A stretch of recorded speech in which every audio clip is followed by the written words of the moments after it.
Hello and welcome, Croeso, for more stories from Welsh history. Now this one, obviously Ukraine is all over the news at the moment. I'm recording this in beginning of March 2022, where the conflict over Ukraine is raging away. And this guy really needs to get more of a mention because right in the middle of all this sort of struggle in the Donbass region, you've got the city of Donetsk, which is very important. It's a big industrial city. Now, what many people don't know, and I didn't know until a few months ago, it used to be called, up until 1961, it was called Hughesovska, named after this chap, John James Hughes of Merthyr Tydfil. Now, how about that? So the story goes back. He was born at the beginning of the 19th century, and he was from Merthyr, and he was very much involved in the steel industry, the ironworks. His father was involved in it. Obviously, very, very bright. He taught himself how it all works, taught the trade, everything. Although he never actually learnt to properly read or write, which is interesting how much he achieved. Now, if you look, one of the first things he did, he actually moved in the mid-1850s to London, to Millwall. Which, a little bit of trivia for you, Millwall is spelt with 4 L's, whereas correctly pronounced, you don't say any of them. It's Millwall. Alright, I used to go and watch Millwall play football. So anyway, they first of all, he helped set up the metalworks and everything in Millwall in London. So you have to remember, it was Wales where the Industrial Revolution really got going. Merthyr Tydfil had the biggest steelworks in the world, the most advanced technology.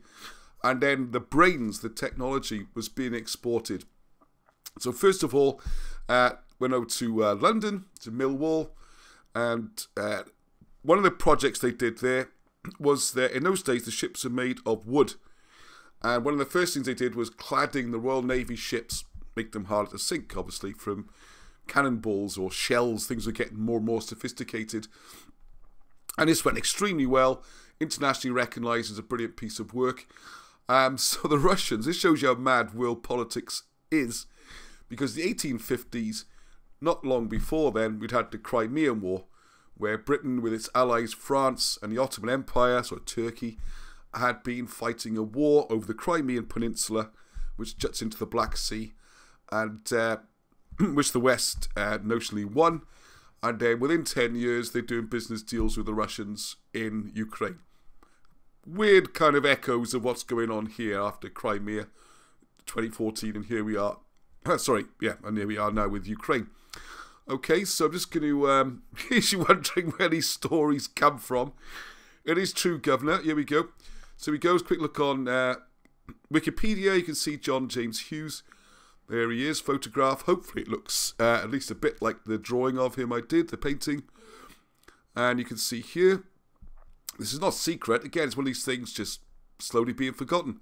So the village was originally named Hughesovka, which is Hughes as in his surname, Hughesovka, after Hughes. So you can read all about this. Basic stuff I've just been telling you. He's from Merthyr. All these things. Now, after Hughes, amazingly, this became huge. There's one thing I want to just mention here. Alright, so he built the metalworks next to the river Kalmius. The state of the works, artworks, had 8 blast furnaces and was capable of full production cycle. So you could take in the raw ore and out comes finished steel. So during the 1870s, collieries and iron ore mines were sunk.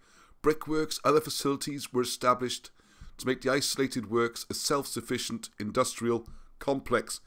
And that Donbass region is still kind of independent, or trying to be independent, or anyways, trying to avoid the politics. Then they built a railway line, a factory for producing railway lines. And the other thing that's interesting, if you see there, if you look at the caption, I draw that arrow where it goes from Wales over to Crimea, because he actually took 8 ships across. It was like a fleet, almost like a migration. So lots of people went across as well to provide the expertise and the labour to do all the things that were required. Now, when this story is brought to my attention by someone called Rossovich Jones. He's Ross Jones. I think he's playing on his Ukrainian connections, or maybe his name is Rosevich. We're going to find out, because his grandfather and grandmother, I believe, were part of the expedition to Donetsk.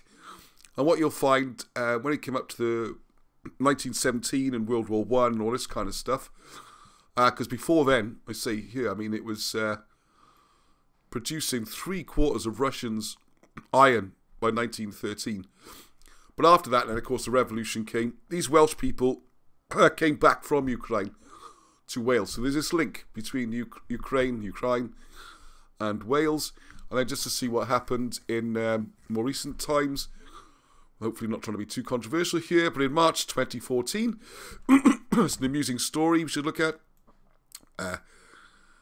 After the annexation of Crimea by the Russian Federation, a humorous campaign advocated that Donetsk join the United Kingdom.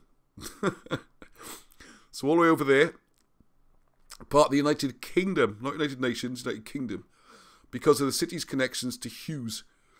But shortly afterwards, the Ukrainian government lost control of Donetsk to militants of the self-declared Donetsk People's Republic, who declared the city to be independent of Ukraine and advocated integration with Russia. And we're still going through the repercussions of that in the news today. So in 2014, Mike Street Preachers did a song about them. So there we are. More about this around than I realised. And there's been films and photographs and music. I quite like this statue. How heroic is that? I mean, that's just absolutely awesome. That's how I want my statue to be, with a great big hammer in my hand like that. Looking muscular and fantastic. So there's Mr. Hughes from Merthyr Tydfil. I hadn't known about it until a few months ago. It's very relevant, and you'd think what's going on at the moment, and these sort of links between Ukraine and Wales, maybe it'd be more mentioned. Anyway, we've got loads and loads and loads more stories from Welsh history, which I can't say have been forgotten, because a lot of them I never knew. So we need to learn these things and pass them on to our children and just know, let's find out what has happened in the past. So the interview, the good news is Rosevich is going to come on the channel soon, hopefully, and we're going to have a chat, and he's got some photographs from back in the day when this has all been going on, from his sort of family album, and his dad will know more about it, so I hope to have a chat with him, and we can share all that, and it'll be great. And there's lots more videos in Welsh history, right back to ancient times, to quite recent times. So remember to subscribe, and when you get the notifications, you'll find out when the next one goes up. So there we go. So in YouTube fashion, at the end of the video, you'll say peace. In Wales, that is Heddwch.